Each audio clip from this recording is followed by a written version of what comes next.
pray to our gods of different nations, learning our differences of afterlife and creation. All right, everyone. Welcome to I Am here on Roku TV. This program is dedicated to discovering your true identity as the I Am in this earth. And today's program is going to be a little bit unique, not typically what we normally do. Normally I have a guest on the program and we talk about spiritual issues, life's challenges, whatever helps us to grow in the knowledge of the truth of who we are in this earth. So today, the subject matter is something that's near and dear to my heart. And that's the subject of chronic insomnia. How do you define chronic insomnia?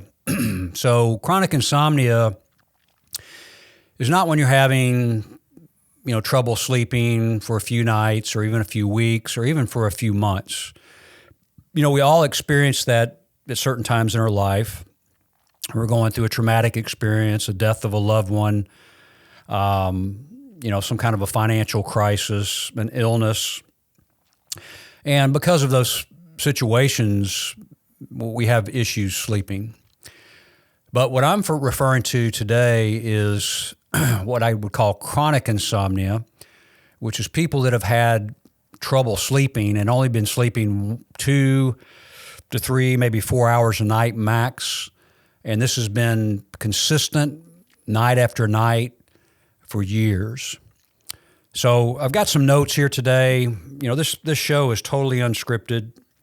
I like to speak from my heart and be as genuine as possible, but there were a few things that I wanted to touch on today to make sure that I cover these things. So let's start with how chronic insomnia begins and how it progresses. And I'm going to relate this to my own personal story with insomnia. So my insomnia started, back in 2001. In 2001, this was prior to 9/11, we were building our dream home out on 4 acres, and it was something we dreamed about doing for many, many years.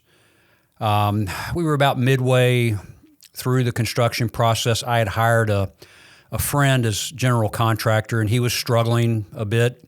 This was his first project that he had done on his own. He had worked for a builder previously. So I had to kind of step in and help and really kind of take over at one point so that we could finish the house.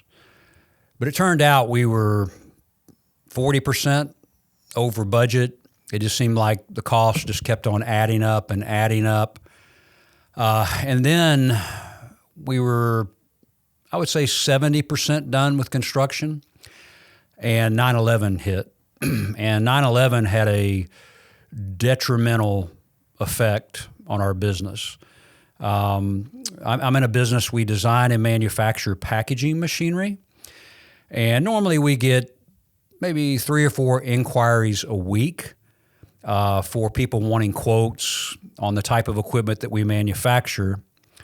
When 9/11 hit, we only got 3 or 4 inquiries within the next 6 months. So the business just literally was dying after 9/11. So here I am in the middle of constructing our dream home, which turned out to be our nightmare home. It was a money pit, had all kinds of different issues. We were way over budget, like I said. So it was a source of stress. And then our business dies, and we're having to cut back on our salaries, just to survive and to get through that period of time.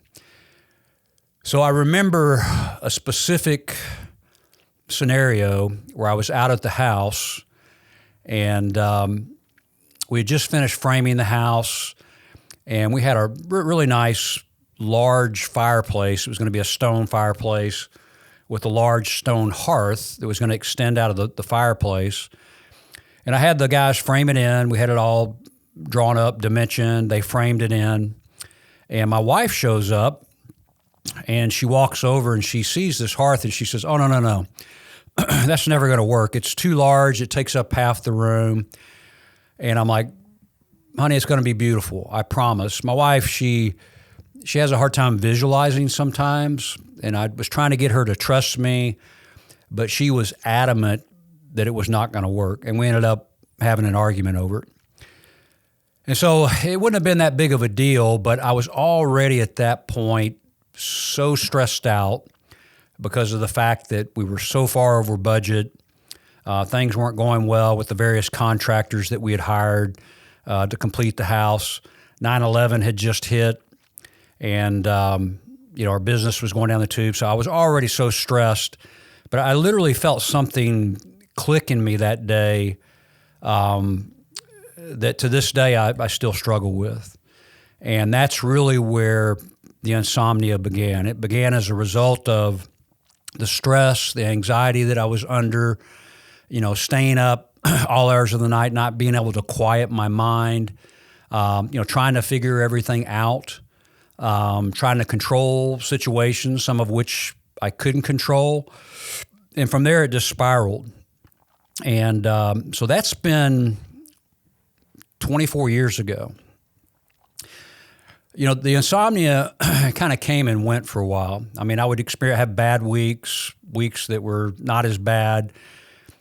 But over the time, it progressed, and it got to the point where for really about 10 straight years, I was only sleeping 2 to 3 hours a night on average. When I tell people that, number one, they have a hard time believing me because they're like, how could someone survive on only 2 to 3 hours sleep every single night? And how could you even function with that kind of insomnia, with that kind of sleep deprivation, if you will? But I did. Did it cause issues, health issues? It did. I forced myself to go to the gym 4 or 5 times a week in the midst of all that. Mainly do resistance training. When you're that exhausted, it's very difficult to do cardio. So I cut back on my cardio, focused on resistance training. Matter of fact, I've heard some doctors and sleep experts talk about how exercise can help when you're experiencing insomnia, but to stay away from rigorous cardiovascular exercise because that can actually cause further harm to you. But for me, I guess it was probably midpoint, maybe a little beyond midpoint, probably 6 years into that habitual pattern of only sleeping 2 to 3 hours a night, that my heart went out of rhythm and went into what they call AFib. Went to the doctor. They wanted to put me on prescription drugs to try to control the AFib. I knew in my heart and my mind that the AFib was the result of not sleeping for such a long period of time. It was just putting so much stress on my heart. I went in, I had an angiogram done to make sure that there was no blockage or other issues in my heart. After that procedure, the doctor came back and said, "Hey, your heart is healthy as a horse. You have 0% blockage." He says, "That's amazing for a guy that's almost 60 years old." He says, "You don't have a plumbing problem, but you have an electrical problem." And I knew the electrical problem was caused by stress. If you look at any studies on stress, stress is a killer. It's where the majority of the diseases that we experience come from. And I experienced that as a result of the insomnia and what I was going through at that point in time. So yeah, it was really severe. I had to have what they call an ablation on my heart. That's where they go up through your groin and they go up into your heart and they cauterize some of the nerves that are causing your heart to beat irregularly. So I went through that process. It wasn't a fun process, but it helped tremendously, and saw dramatic improvement after that. So a few other questions and comments. I want to look at my notes here. When you're looking for help with insomnia or overcoming insomnia, I think it's really important that you seek out advice from those people that have suffered from chronic insomnia and have overcome it. There's so much online, so much on YouTube with people giving advice about insomnia and how to overcome insomnia, but those individuals haven't experienced it on their own. It's very difficult, I think, for people to show compassion, for your situation and what you're going through without having experienced it. So that's my advice. It's not that some of the doctors and people that you see on YouTube don't know what they're talking about, but I've just found that the advice that I've received over the years from people that have experienced chronic insomnia and overcome it has been the most effective advice. So that was the first point that I wanted to make.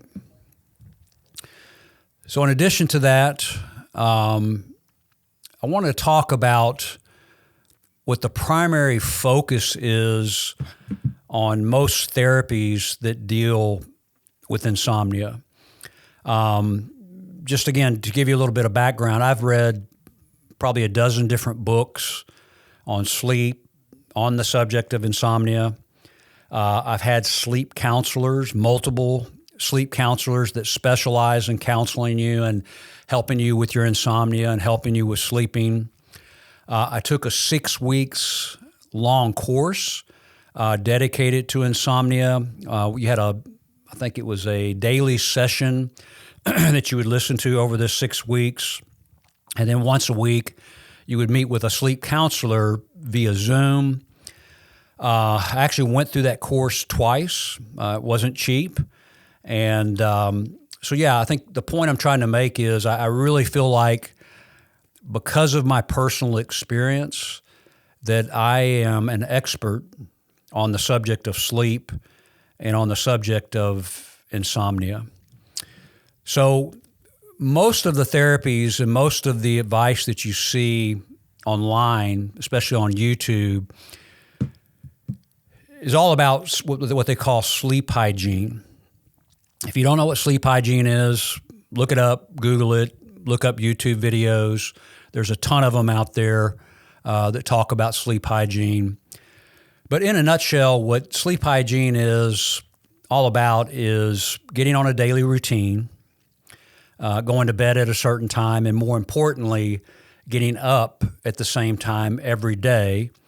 The purpose in that is to establish a strong circadian rhythm where your body gets into a natural rhythm, and every night at a specific time, your brain begins to release those chemicals that make you sleepy and cause you to go to sleep. So I think that's at the core of what sleep hygiene is. There's a lot of other sleep hygiene factors, things like not drinking, any kind of caffeine or consuming any kind of caffeine after a certain time during the day, so that doesn't keep you up at night. Staying away from alcohol, excessive alcohol, especially in the evenings. Some other things are staying away from blue light, turning off your TV, your computer at least hour and a half, 2 hours before you go to bed. So these are all different forms of sleep hygiene. Diet is important when you look at sleep hygiene, that you're not consuming a lot of processed foods, which is primarily processed sugar, maintaining some type of an exercise program. So these are all things that are related to the subject of sleep hygiene. But here's my experience. Did I practice sleep hygiene? Boy, did I ever. I have found that the majority of people that suffer with chronic insomnia are deep thinkers, typically type A personalities, somewhat control freaks, but we're the type of people, whenever there's a problem or an issue, we attack it head on. And I did that in the form of sleep hygiene. I followed all the rules, went to bed at a specific time every night, woke up at a specific time. Now, some advise you to stay up until you get sleepy but still wake up at the same time. So I tried both of those methods, and this went on for weeks and even months. I really didn't consume any caffeine, really much to speak of, so that wasn't an issue. I didn't drink excessively. I'd have maybe 2 or 3 alcoholic beverages in a week's time, and typically would not drink that, within a few hours of going to bed. Like I said early on, I attempted to exercise, to do resistance training, and stay on that schedule. Ate healthy for the most part, and I saw little to no progress practicing the sleep hygiene practices that we've talked about. So I think that sleep hygiene can help you if the situation is not chronic. But if you have chronic insomnia, again, this has been going on for years for you, it's really not going to be effective based on my personal experience. So to get into this a little further, I want to tell you guys a little bit of a story. I have a daughter that lives in Bolivia, and she's 37 years old, and she is a first-time mom. She had our grandson back in January of this year, and since the day he was born, he was colicky, really was having a difficult time, sleeping at night.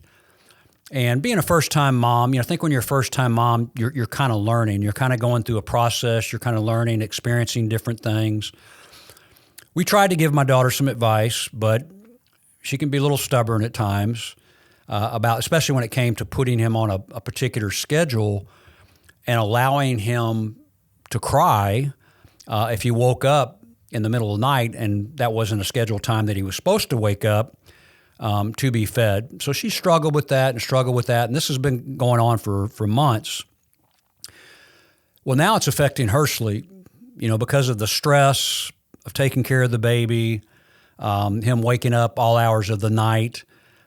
She's kind of gotten into this pattern now where she'll lay down when she has the opportunity to sleep at night, and she can't fall asleep. She said, "Dad, it's the strangest experience when you're absolutely physically exhausted and you still can't sleep." And I was like, "Baby girl, I can relate. I went through that for years and years and years, so I know exactly what you're going through." So we had some discussions about that. In particular, for my grandson, I told her, I said, when babies are between the ages of, from the time they're born to the time of 7, their brain state, they're in what they call a theta state. So when you're in a theta state, you're kind of in a hypnotic state, if you will. And so babies learn and they form habits very easily because they're in that theta state within their brains. They can establish a pattern very easily, but that pattern can also be broken very easily because of the theta state that they're in. So I encouraged my daughter, I said, look, come up with a schedule, stick to the schedule. If he wakes up in the middle of the night, make sure he's in a separate room, let him cry it out. It's not going to hurt him. And just try to get him on a more regular schedule versus him just sleeping whenever he wants to. So she started practicing that just recently. She's seeing some results. But the point I'm trying to make, it's a little bit different for adults. As you get older, as you get past the age of 7, and especially as you get up into your 20s, 30s, 40s, 50s, 60s, you're in a different type of brainwave or brain state, I would say. And really to affect your subconscious mind, you need to be in that theta state. If you're familiar with people like Joe Dispenza, there's a guy named Bruce Lipton on YouTube. They talk about this. They talk about how right when you're going to sleep and you're in that state of being where you're kind of half asleep, half awake. You know, if you have insomnia, that's kind of the state that you're in most of the night. But that's when your subconscious mind is most influenced. And so what I've been doing to help with the insomnia is doing meditations every night as I'm going to sleep or entering into that theta state. And I also do it first thing in the morning. And these meditations are focused on helping me to deal with stress, meditations that speak truth into me about my identity and who I am, which is the name of this program. And I found that to be very effective. So just wanted to share that with you about the brain states. One thing I would highly recommend is that you stay away from what they call sleep restriction therapy. Now, I know that some people have seen results from practicing sleep restriction therapy. So sleep restriction therapy is where you try to determine how much sleep you're getting a night. Let's say that you think you're averaging about 3 hours a night. So what you'll do is you'll stay up till whatever time, maybe let's say it's midnight, or let's say you have to get up at 7 a.m. to get ready for work. You would actually stay up till 4 a.m. And you would go to sleep, allow yourself to sleep for 3 hours, set your alarm at 7 o'clock, and then force yourself to get up. The next night, you would go to bed at 2:45 versus 3 p.m. And then again, you get up at 7 o'clock. You want to get up at that same specific time. And every night you increase the amount of time that you have in bed that you're hopefully sleeping by 15 minutes, each evening until you get to that 6-7 hours a night sleep. So for some people, they found that to be effective. I saw some results to it, but it was when I was going through that sleep restriction therapy that my heart went into AFib. If you're in bed and you sleep hard for 3 hours or sleep somewhat well for 3 hours, and then you spend another 4 to 5 hours in bed and you're kind of half asleep, half awake, you are still getting some rest. And I think that's much more beneficial than forcing yourself to get up after that 3 hours and start your day. So I went back to that and found that, I felt better. I felt like I was a little bit more rested by staying in bed longer. But again, there's a lot of people out there that recommend that you do the opposite to help with your chronic insomnia. So that was my experience on that. Let's see what else. Prescription drugs. So let's talk a little bit about prescription drugs. I've always been somewhat of a health nut.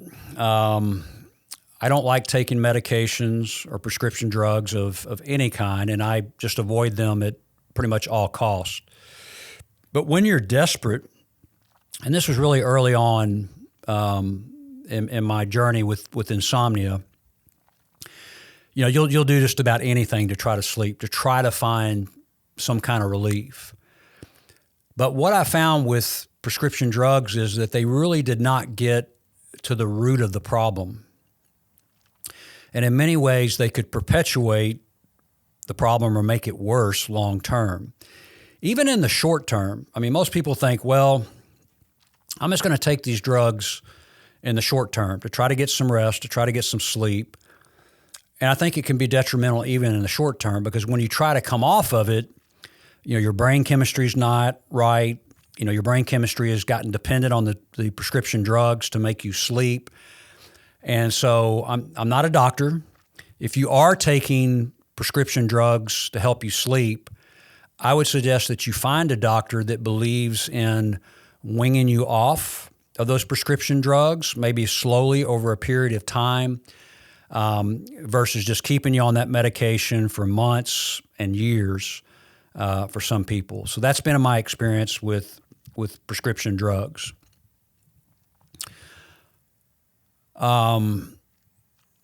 think of insomnia as being your check engine light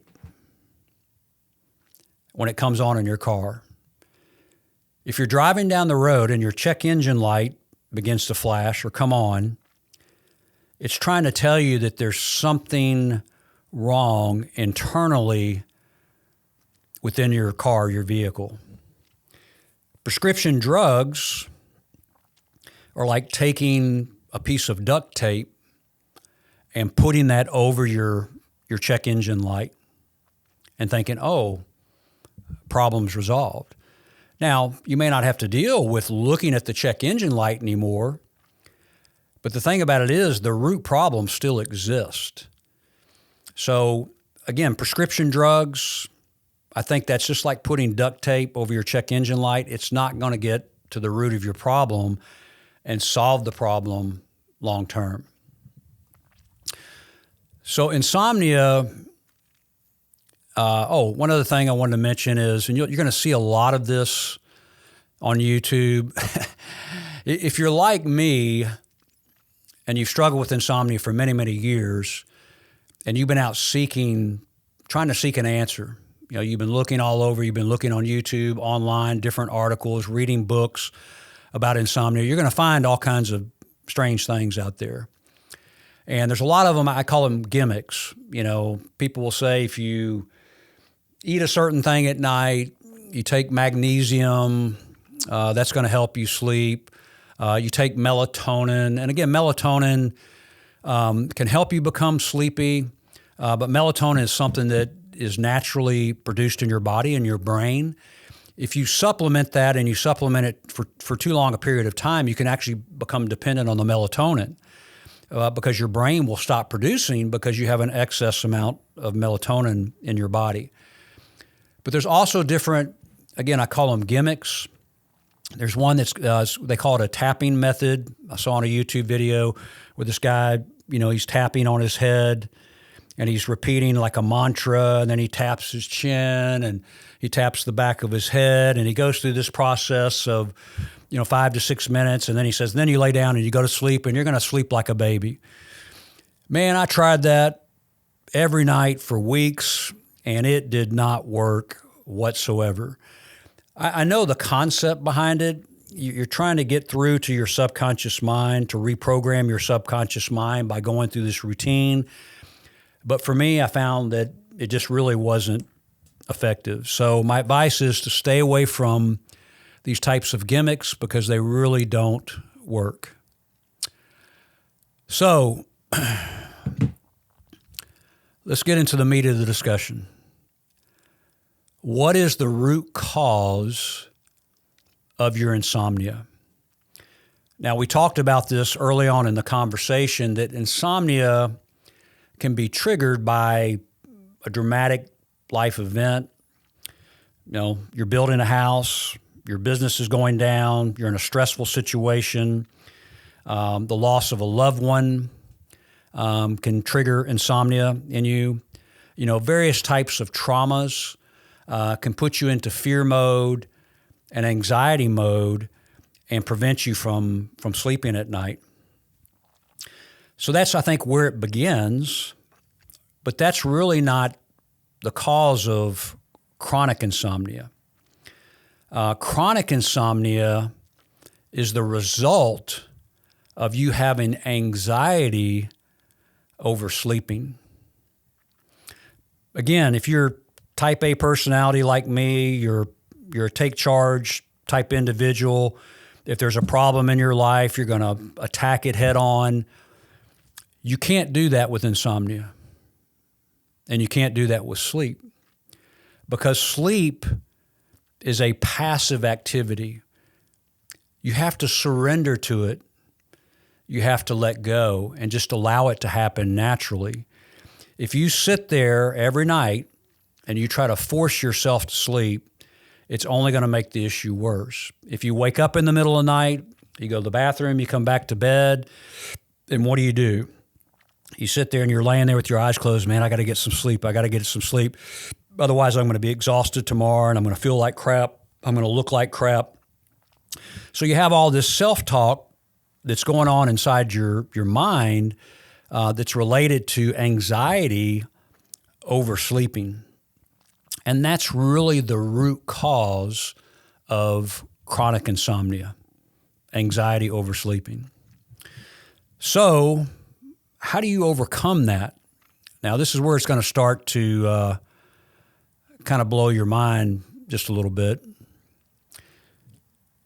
Do you consider your insomnia, your chronic insomnia, your friend or your enemy? When I first heard this, I heard this when I was taking this 6-week program that I talked about earlier that was all about sleep and overcoming insomnia. Most of the program was focused on helping you understand what sleep is, how important sleep is, sleep hygiene. But there was one session, and the title of that session was Insomnia, Friend or Foe, or Your Enemy. When I read that title and I first delved into that session, I was like, what do you mean? I mean, insomnia is my enemy. It's the source of all this agony and all this pain that I've experienced for years. It's the source of the health issues that I've had. How could it be anything other than my enemy? But if you go back to the check engine analogy, where you're driving your car down the road and your check engine light comes on, is your check engine light there to help you or to harm you? Is your check engine light your friend or your enemy? It's your friend. It's trying to tell you that there's something internally wrong with your car, with your engine.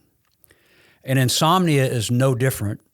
It's like the check engine light of your emotions, of your body, if you will.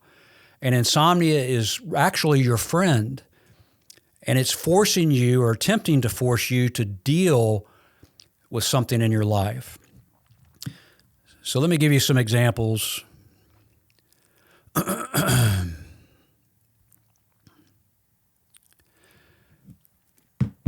Again, I talked about early on how most people that suffer with insomnia are control. This on the web. Oh, Siri just talked to me.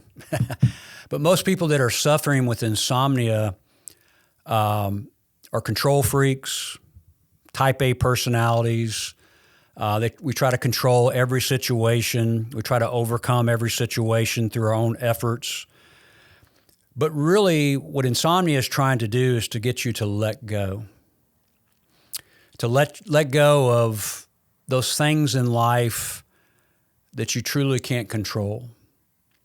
Whether it be a financial situation, a health issue, loss of a loved one, whatever it may be. Now, I'm not saying that we take a passive approach to all of life's problems. Whenever a situation occurs and we can have some type of an impact or control over it by taking certain actions, we should certainly do that. But there are certain things in life, including chronic insomnia, that you can't control through your own effort or your own willpower, if you will. You have to surrender to it. You have to learn to let go. What I've learned is that life is a lot like a river. And we're sitting in an inner tube, a raft, floating down the river. And as we're navigating down through the river, we come across rocks that are in the water, maybe a tree branch hanging in the water. And you navigate around those things, right? But the one thing you don't want to do is to try to swim upstream. And I think when you try to control a situation like insomnia through your efforts and your willpower, it's like trying to swim upstream. And it's exhausting and it's frustrating and it can create all kinds of anxiety in your life. You have to learn to let go and surrender to it. There's a guy online, his name is Cute, C-U-T-E, I can't remember his last name, Blankenship, but he has a book. You can find him on YouTube. He's all over YouTube. I would just suggest searching for Kute, Kute, Surrender. And he's written a book all about surrendering and letting go and how it's really the key to having an amazing, peaceful life. Reminds me of back in my evangelical Christian days, Billy Graham crusades, where they would sing a song as people walked down an aisle to receive Jesus Christ as their Lord and Savior. And the title of the song was I Surrender All. So surrendering to the insomnia and not fighting the insomnia and accepting the insomnia in your life and even the pain that it causes is the key to overcoming that. Now, I know if this is the first time that you've ever heard this, you may think I'm crazy. You may think, how is it even humanly possible to do that? But trust me, you have the courage within you and the strength to do exactly what I'm talking about. You are the I am in the earth. And there's nothing that you'll encounter in this life that you can't overcome through the practice of surrendering and letting go. For me, it's taken some time. I still find myself from time to time slipping back into it. This week was a little rough. It's usually triggered by some type of trauma. For me right now, it's business situation, financial situation, and staying up at night, trying to figure things out. How are we going to solve this problem? And my mind not shutting down. I have a good friend that was also a coworker of mine, and we were having a discussion about this one day. And he told me, he says, Maximus, he says, whenever I leave work, as I'm driving out the parking lot, I refuse to even think about anything related to work until the next day when I'm driving back into the parking lot. He said, I have trained myself and my mind to do that. And as a result, I sleep like a baby every single night. So I know that's difficult. I know that's hard. It's hard to rewire your subconscious mind in that capacity whenever you're going through a situation. But again, one of the key things that helped with me in programming my subconscious mind and helping me to sleep was the practice of meditation right as I'm going to sleep at night and first thing in the morning. I literally believe that that practice has helped to reprogram my subconscious mind because, you know, your subconscious mind is like a hard drive on a computer. And on this hard drive, there's programs that have been downloaded onto the hard drive or your subconscious mind. Again, when you're a child below the age of 7, these programs are very easily downloaded. New programs are very easily downloaded. But as you grow older, those programs become almost part of who you are. They become constructs within your mind, and they can be very difficult to break. So doing a meditation, affirmations, right as you're going to sleep and you're entering into that theta state, and then also doing the same first thing in the morning can literally download new programs into your subconscious mind and help with insomnia considerably. So I know this is a hard pill to swallow for many of you, but it is the secret. Just learning to surrender, to let go, reprogramming your subconscious mind by doing the meditations is part of that process of surrendering and letting go. And if you do that and you practice that, I can tell you're going to see some dramatic results. You have to stick with it. It's not something that happens overnight, but you will see progress, and eventually you'll be able to overcome it. Again, where I'm at right now, 6 out of 7 nights a week, I sleep fine. And I have maybe one night a week on average where I have difficulty, but I can see that that is even beginning to fade away. and I'm beginning to overcome even that one night a week. And I know as time goes on, the more I learn to surrender and to let go, that the insomnia will just lose its power over me. Because again, it's my friend. It's trying to convey to me that I need to let go in life. I need to surrender to life. I need to sit in that raft on the river of life and just let it take me to a beautiful place. And again, I can navigate around the obstacles in my way, but I'm not going to swim upstream anymore and fight those things and try to control those things that literally I have no control over. So anyways, I hope this was helpful to you, that you find some results from this, and that it answers some of your questions in regards to chronic insomnia. God bless, and have an amazing evening. Thank you. Bye-bye. We pray to our gods of different nations, learning our differences of afterlife and creation.